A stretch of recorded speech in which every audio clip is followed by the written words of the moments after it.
एक महात्मा जी रात्रि के समय श्री राम नाम का जाप करते हुए अपनी मस्ती में चले जा रहे थे। जाप करते हुए वे गहन जंगल से गुजर रहे थे। विरक्त होने के कारण वे महात्मा बार बार देशाटन करते रहते थे। वे किसी स्थान पर अधिक समय तक नहीं रहते थे। वे ईश्वर नाम प्रेमी थे, इसलिए दिन रात उनके मुख से राम नाम जप चलता रहता था।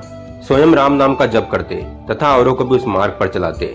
महात्मा जी गहन जंगल में मार्ग भूल गए थे, पर अपनी मस्ती में चले जा रहे थे। जहाँ राम ले चले वहाँ दूर अंधेरे के बीच में बहुत सी दीपमालाएं प्रकाशित थीं। महात्मा जी उस दिशा की ओर बढ़ने लगे। निकट पहुंचते ही देखा कि वट वृक्ष के पास अनेकों प्रकार के वाद्य यंत्र बज रहे हैं। नाच गान और शराब की महफिल जमी है। कई स्त्री पुरुष साथ में नाचते कूदते हंसते तथा औरों को हंसा रहे हैं। उन्हें महसूस हुआ कि ये मनुष्य नहीं, प्रेत आत्मा है। महात्मा जी को देखकर एक प्रेत ने उनका हाथ पकड़कर कहा, ओ मनुष्य, हमारे राजा तुझे बुलाते हैं, चल। वे मस्त भाव से राजा के पास गए, जो सिंहासन पर बैठा था। वह राजा के इर्द गिर्द कुछ प्रेत खड़े थे। प्रेत राज ने कहा, तुम इस ओर क्यों आए? हमारी मंडली आज मदमस्त हुई है। इस बात का तुमने विचार नहीं किया? तुम्हें मौत का डर नहीं है? अट्टहास करते हुए महात्मा जी बोले, मौत का डर और मुझे? राजन, जिसे जीने का मोह हो उसे मौत का डर होता है। हम साधु लोग तो मौत को आनंद का विषय मानते हैं। यह तो देह परिवर्तन है, जो प्रारब्ध कर्म के बिना किसी से हो नहीं सकता। प्रेतराज बोला, तुम जानते हो हम कौन हैं? तो महात्मा जी बोले, मैं अनुमान करता हूँ कि आप प्रेत आत्मा हो। प्रेतराज बोले, तुम जानते हो, लोक समाज हमारे नाम से कांपता है।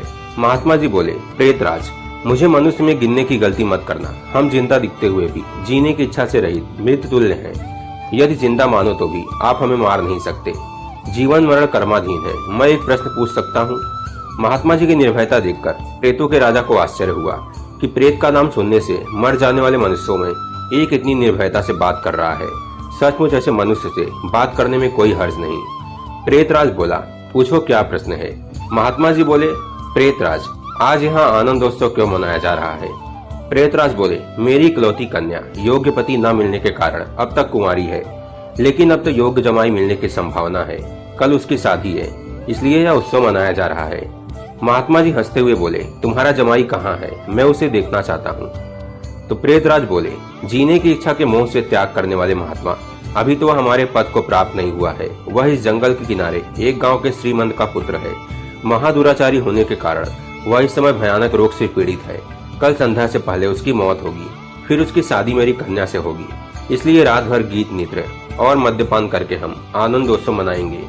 महात्मा जी वहां से विदा होकर श्री राम नाम का जाप करते हुए जंगल के किनारे गांव में पहुंचे। उस समय सुबह हो चुकी थी। एक ग्रामीण से महात्मा ने पूछा, इस गांव में कोई श्रीमान का बेटा बीमार है? ग्रामीण बोला, हाँ महाराज, नवलसा सेठ का बेटा साकलचंद 1 वर्ष से रोगग्रस्त है। बहुत उपचार किए जाने पर भी उसका रोग ठीक नहीं हुआ। महात्मा जी नवलसा सेठ के घर पहुंचे। साकलचंद की हालत गंभीर थी। अंतिम घड़ियां भी फिर भी महात्मा जी को देखकर माता पिता को आशा की किरण दिखी। उन्होंने महात्मा का स्वागत किया। सेठ पुत्र के पलंग के निकट आकर महात्मा जी राम नाम की माला जपने लगे। दोपहर होते होते लोगों का आना जाना बढ़ने लगा। महात्मा जी बोले, क्यों साकलचंद, अब तो ठीक हो? साकलचंद ने आंखें खोलते ही अपने सामने एक प्रतापी संत को देखा तो रो पड़े। बोला, बाबा जी, आप मेरा अंत सुधारने के लिए पधारे हो। मैंने बहुत पाप किए, भगवान के दरबार में क्या मुंह दिखाऊंगा? फिर भी आप जैसे संत के दर्शन हुए हैं, यह मेरे लिए शुभ संकेत है। इतना बोलते उसकी सांस फूलने लगी। वह खांसने लगा। बेटा, निराश न हो, भगवान राम पतित पावन है। तेरी यह अंतिम घड़ी है। अब काल से डरने का कोई कारण नहीं। खूब शांति से चित्तवृत्ति के तमाम वेग को रोककर श्री राम नाम के जप में मन को लगा दे। जाप में लग जा। शास्त्र कहते हैं, चरितम रघुनाथस्य सतकोटिम प्रविस्तरम एकैकम अक्षरम पुण्या महापातक नाशनम।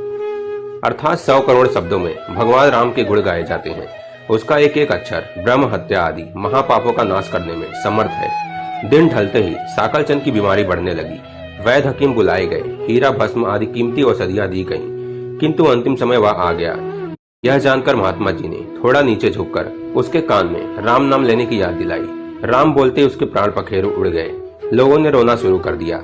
शमशान यात्रा की तैयारियां होने लगी। मौका पाकर महात्मा जी वहां से चल दिए।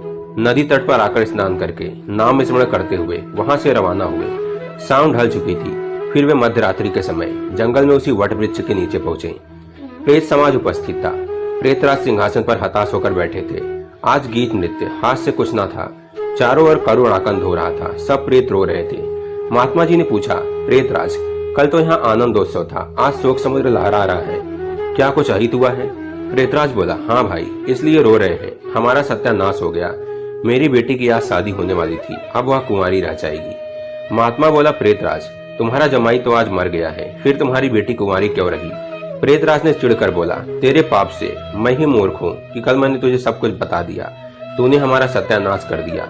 महात्मा ने नम्र भाव से कहा, मैंने आपका अहित किया, यह मुझे समझ में नहीं आता, क्षमा करना, मुझे मेरी भूल बताओगे तो मैं दोबारा नहीं करूंगा।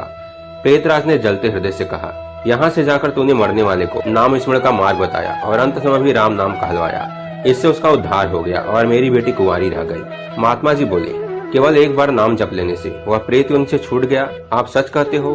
तो प्रेतराज बोला, हाँ भाई, जो मनुष्य राम नाम जप करता है वह राम नाम जप के प्रताप से कभी हमारी योनि को प्राप्त नहीं होता।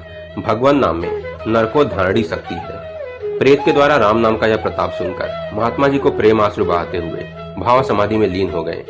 उनकी आंखें खुली, तब वहां प्रेत समाज नहीं था, बाल सूर्य की सुनहरी किरणें वट वृक्ष के शोभायमान कर रही थी। जय श्री राम मित्रों।